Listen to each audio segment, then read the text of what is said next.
السلام علیکم ورحمۃ اللہ وبرکاتہ۔ نحمدہ و نصلی علی رسول الکریم، اما بعد فاعوذ باللہ السمیع العلیم من الشیطان الرجیم، بسم اللہ الرحمن الرحیم۔ روزوں کا ثواب کیا ہے؟ انسان سارا دن بھوک پیاس کو برداشت کرتا ہے اور نفسانی خواہشات سے باز رہتا ہے۔ اگر انسان مہینہ بھر روزے رکھتا ہے تو اس کا کیا ثواب ہے؟ پیغمبر علیہ الصلوۃ والسلام نے ان کا کیا ثواب متعین کیا ہے؟ صحیح مسلم کی حدیث ہے، رسول اللہ صلی اللہ علیہ وسلم نے فرمایا، رمضان کے مہینے میں ہر آدمی کی ہر نیکی جو کرتا ہے، کوئی بھی نیکی کرتا ہے، اس کو 10 گنا سے لے کر اللہ تعالیٰ 700 گنا تک بڑھا دیتا ہے۔ عام دنوں میں ایک نیکی کو 10 گنا تک بڑھایا جاتا ہے، لیکن رمضان کے مہینے میں ایک نیکی کو اللہ تعالیٰ 700 گنا تک بڑھا دیتا ہے۔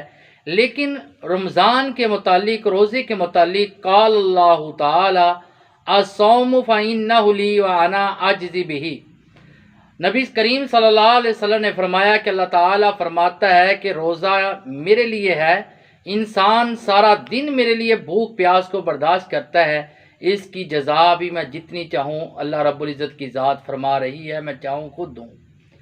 اب اس آدمی کا کیا منظر ہوگا؟ قیامت کے دن نماز پڑھنے والے کے متعلق کہا جائے گا اس کو اتنا اجر دے دیا جائے، حج کرنے والے کے متعلق کہا جائے گا اس کو اتنا اجر دے دیا جائے، جہاد کرنے والے کے متعلق کہا جائے گا۔ لیکن جس وقت روزے کی باری آئے گی تو اللہ رب العزت کی ذات بغیر حساب کے اور خود جتنا چاہیں گے اس کو اجر عطا کریں گے۔ اس آدمی کا کیا مقام اور مرتبہ ہوگا جس کو اللہ کی ذات خود اس کو اجر عظیم عطا کرے گا۔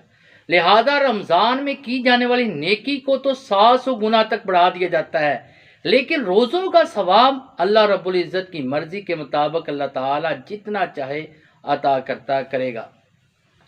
اور اس طرح رمضان کے مہینے میں نبی علیہ الصلوۃ والسلام نے نیکیوں کی فضیلت بیان کی ہے، روزوں کی فضیلت بیان کی ہے، اور دوسری حدیث میں پیغمبر علیہ الصلوۃ والسلام نے فرمایا، اگر کوئی انسان عام دنوں میں مثال کے طور پہ جمعرات کے دن، پیر کے دن روزہ رکھنا سنت ہے، اور اسی طرح اسلامی مہینے کی 12، 13، 14 یا 13، 14، 15 ان 3 دنوں میں روزہ رکھنا سنت ہے، پیغمبر علیہ الصلوۃ والسلام نے فرمایا اگر کوئی انسان ایک نفلی روزہ اللہ کو راضی کرنے کے لیے رکھ لیتا ہے، اللہ تعالیٰ اس کے چہرے سے جہنم کی آگ کو اتنا دور کر دیتا ہے، اگر گھوڑ سوار 70 سال اپنے گھوڑے کو دھڑاتا رہے، جتنی مسافت وہ 70 سال میں طے کرے گا، اللہ رب العزت اتنا اس کے چہرے سے جہنم کی آگ کو دور کر دیتا ہے۔